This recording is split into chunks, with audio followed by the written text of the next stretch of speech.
it is time for the second installment of one of my very favorite segments of all time that I have ever done, the Incel Music Compass, where we will break down the tragic, exciting, sad world of incel music, which, let's be honest, if you're watching this, probably 80% of what you listen to would fall into the category of incel music. But let's break it down. Let's get into further details so you will know if right now you're tugging at your collar, kind of like, you're feeling a little bit uncomfortable right now because you think, well, maybe I do listen to incel music. The answer is probably yes. But stick around and we'll find out for sure. Last time we went through quite a few artists, so if there's an artist that you don't hear on this list, maybe refer back to the first installment to see if you missed it. Can I be an incel if I'm a girl? Oh yes, you can. It's called a femcel.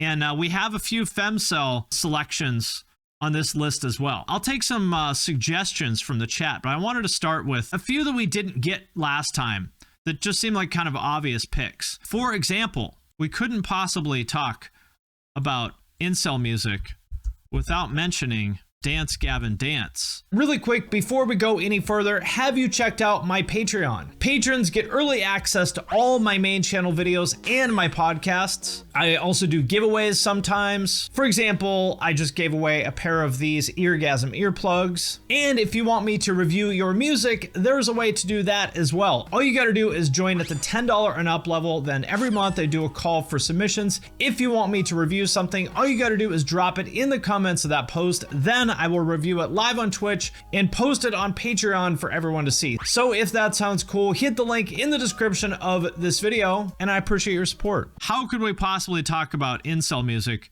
without mentioning the kings of Wheedly Wheedly? Now the question is, for each of these artists, where do they fit on the chart? Because as you can see, we've broken them down into two different axes, and this is really about the fans more so than it is the music itself. It's a little bit of both, but it's really about the fans. We've broken them down in two different ways here. On the vertical axis here is sort of the intellectual nature of the fans. You know, are they nerdy, smart guys, or are they dumb burnouts on the vertical axis?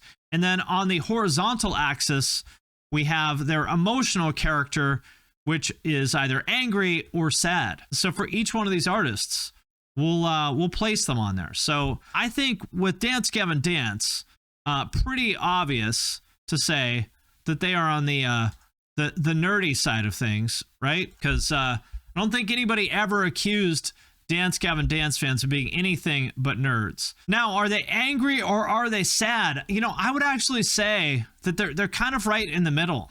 Right? I mean, because they're not like mopey, really. They're almost like they're a little bit autistic, I would say. There's sort of like a third bucket here, actually, that they don't really fit into. It's just these sort of autistic kind of character where they hyperfixate on this weird shit nobody else cares about, like the Wheedly Wheedly riffs and whatever the lore behind John Mess's nonsense lyrics is. I mean, so I feel like they kind of don't fit into either one of you. Unemotional. Yeah, they're emotionally underdeveloped. They don't have emotions. They're too nerdy. They're like robots, like Data on Star Trek. So I feel like they're neither angry nor sad, but definitely extremely nerdy. I would put them at the top of this chart, but right in the middle there. Neither angry nor sad, more just like autistic. That's what I think. Now, how about another sort of classic incel band that I didn't have last time, which is Dream Theater, or as I like to call them, Dream Theater. Does anyone call them Dream Theater? I feel like they should. Y'all like Dream Theater? So where do we think they belong? You know, they're kind of like Gavin Dance in the sense that I don't think that they're either angry or sad. Again, they're sort of like so emotionally underdeveloped that they're not capable of having emotional characteristics. Yeah, an engineer student music, exactly. On the other hand, this is potentially valid too. Nerd and angry, mad at other people's tastes. Yeah, there's that too. I would agree with this. Halfway down the burnout. I agree with that. You know, Gavin Dance fans, they're not losers. You know, they're dorks and they kind of irritate me a little bit, but Gavin Dance fans are not losers. When I think about Dream Theater, I think of them maybe a little bit on the burnout side of things, like, you know, line cook type people that somehow managed to afford a $3,000 guitar, even though they also have like $2,000 in credit card debt and a car that barely runs. I feel like they're kind of on the burnout side of things, but maybe neither angry nor sad, just kind of burnouts. That's what I think. What else do we have on the list? Any suggestions in the chat? Enter Shikari. Ooh. Okay, good one. Good call. I already know that this is going to get ugly, because the thing about Enter Shikari, those are some unpleasant fans. Really up there with like baby metal and ska in terms of, you know, just the bitterness, the resentment, the anger. They're one of these bands where if you do anything other than just relentlessly heap praise on them and say they're the best thing in the world, the fans are going to come for you. So I would say they're quite angry. On the nerdy side, nerdy and smart side, I would say, you know, but still very incel. Let's put it this way. Nobody's getting bitches if you're listening to Enter Shikari. You are maidenless if you listen to Enter Shikari. It's just a fact. No judgment. Nothing wrong with being maidenless. Nothing wrong with a lack of bitches. I'm just saying, it is what it is. You are maidenless if you listen to Enter Shikari. It's just a fact. See, they want dry fingers. Let's put it this way. There are 0 times in the history of the world that Enter Shikari was playing while there was finger blasting taking place. That's all I'm saying. It's not the soundtrack for finger blasting. You know, it's not Sugar Ray. Sugar Ray, peak Chad music. You put Sugar Ray on when it's time to do some finger blasting. Enter Shikari, not so much. No maidens, just angry nerds. Quite nerdy, quite angry, actually. A little bit of a departure from maybe what you might think. Tom MacDonald.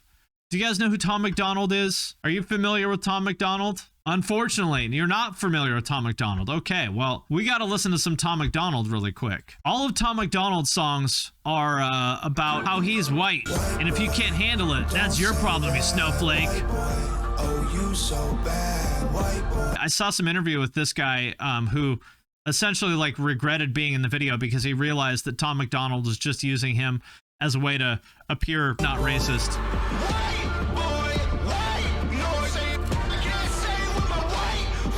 Tom MacDonald speaking up for all of us white men. If you think about who's really gotten a tough deal in America these days, by the way, he's Canadian. And if you think about who's really doesn't get a fair shake in America these days, it's white men, right? So thank God for Tom MacDonald for speaking up for all the white men out there who need someone to speak up for them. You know, again, is anybody getting bitches that they listen to Tom MacDonald? No. Tom MacDonald is for the angry incel, you know, who maybe works at Jiffy Lube or something like that. The pinnacle of his life is maybe twice a week someone's wife comes into Jiffy Lube and he can look at her butt if she like drops her phone or something like that. That's the closest Tom MacDonald fans are getting to any maidens. Tom MacDonald, very maidenless and very angry and very dumb. The bottom left quadrant of this is most definitely angry, dumb, burnout incels.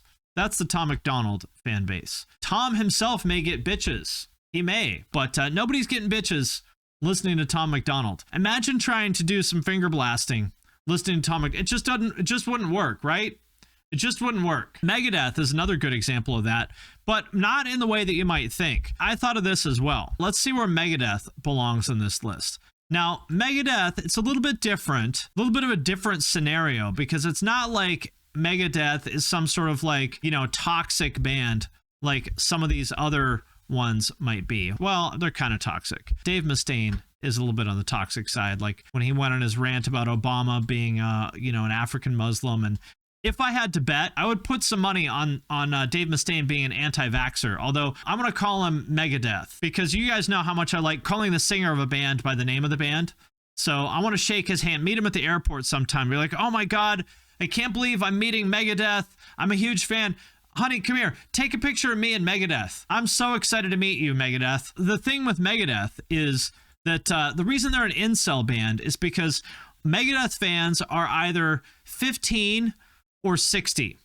There's nothing in between. Either you're a 15-year-old nerd with like, you know, one of those like crappy little dirty mustaches because you've never shaved before and you don't realize that you're growing a crappy little mustache, or you're 60 years old and, you know, your wife is menopausal and it's just not going to happen. So yeah, or maybe you got divorced. But one way or the other, you are maidenless if you listen to Megadeth. But I would say maybe they're on the bottom right. You know, there's a little bit of anger.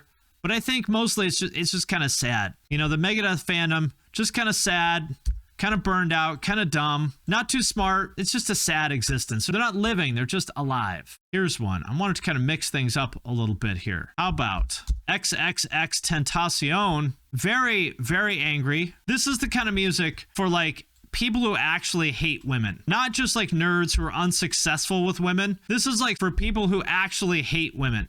Yeah, extreme incel. Exactly.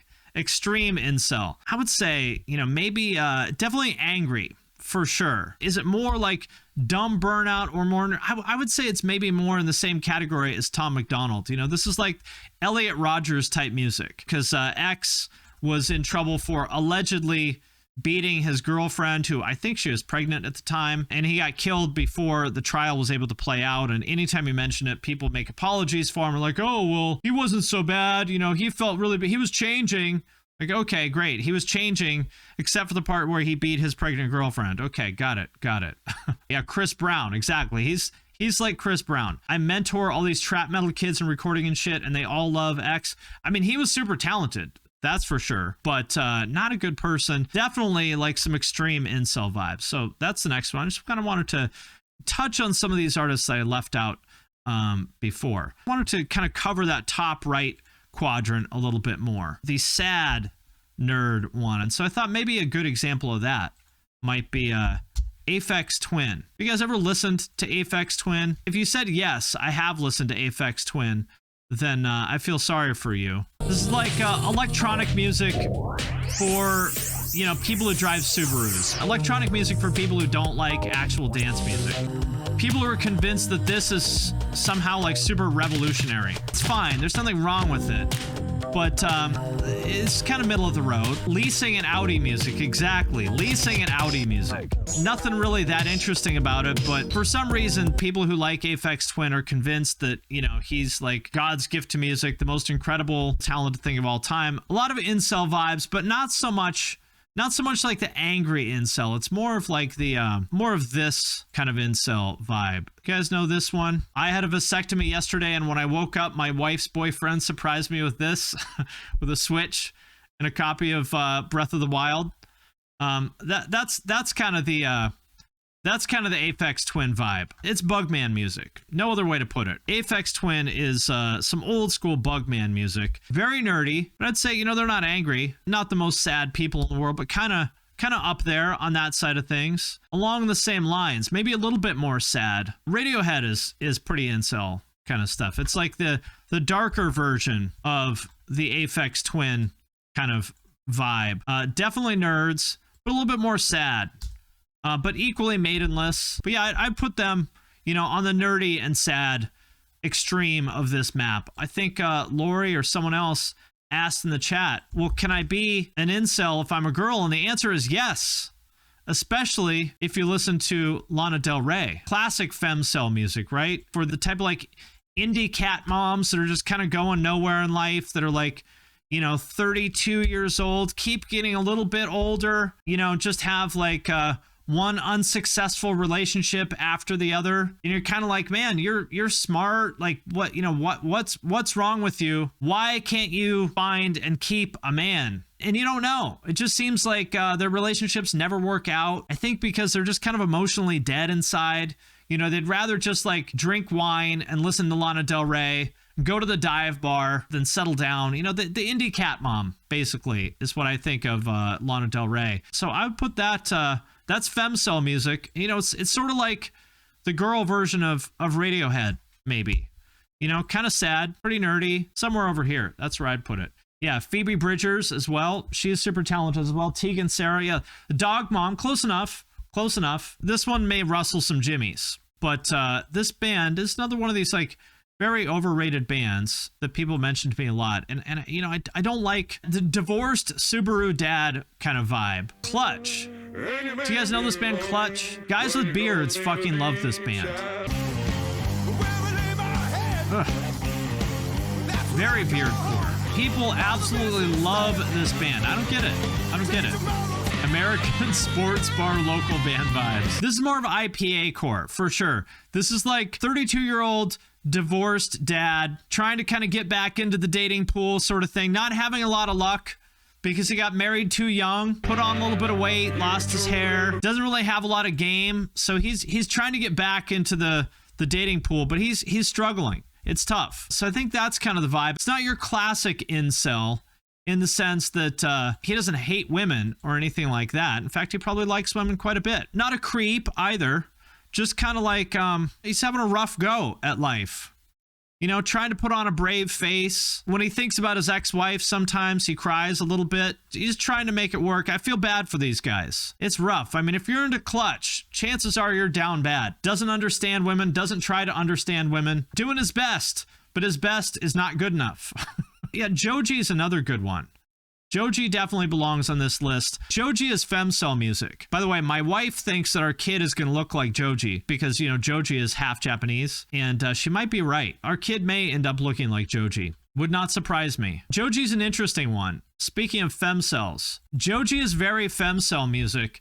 He's an interesting case because have you noticed how, like, weeaboos are the new emo kids? If you're into Joji, he's sort of like, his fan base is all girls who are not fucked up enough to be into like Lil Peep. You know, they're just like kind of like pathetic sort of losers, but they're not fucked up enough to be into Lil Peep. They're just kind of like Koreaboos or weeaboos. There's kind of a little bit, they're kind of like sad, and he's super talented and seems like a cool guy. Yeah, Joji is Filthy Frank, but kind of a sad bunch. It's definitely femcel music. As far as I know, pretty much only girls listen to him. They're like the younger equivalents of Clutch fans, really. Kind of sad, kind of burnout, kind of losers. Yeah, just slightly fucked up, but not royally fucked up. Exactly. How about a couple more? We got to fill out the upper left there.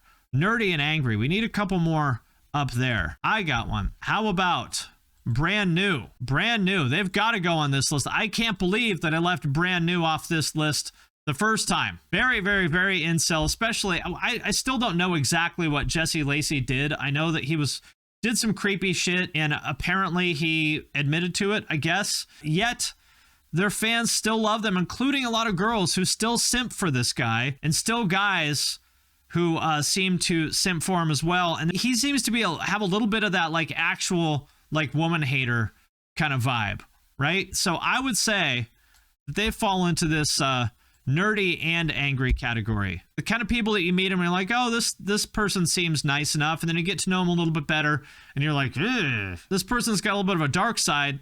I'm scared. I'm just gonna walk away slowly and pretend that we were never friends. So that's where I put them in the upper left here. Nerdy but angry. Gosh, Weezer, that's a tough one. How about this? We gotta have Weezer on this list.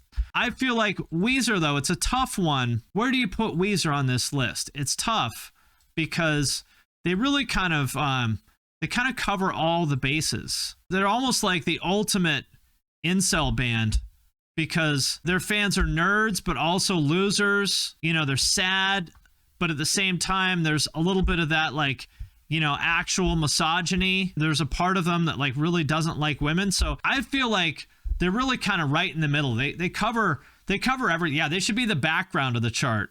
You can't put Weezer in a box. They're such a dynamic, versatile band. There are like 4 different kinds of like mediocre incel music. With Weezer on this list, how could we possibly top it? I think it's a good time for us to end it. There we have it. If you liked this, make sure you check out Volume 1 of the Incel Music Compass, also up on YouTube as well. So check that out. And I mean, I still probably have 20 bands on this list that we can get to. So if you want to know where Primus and Suicide Boys and Young Lean and 100 Gex and Converge fit on the Incel Music Compass, will join us someday for Volume 3. You are maidenless.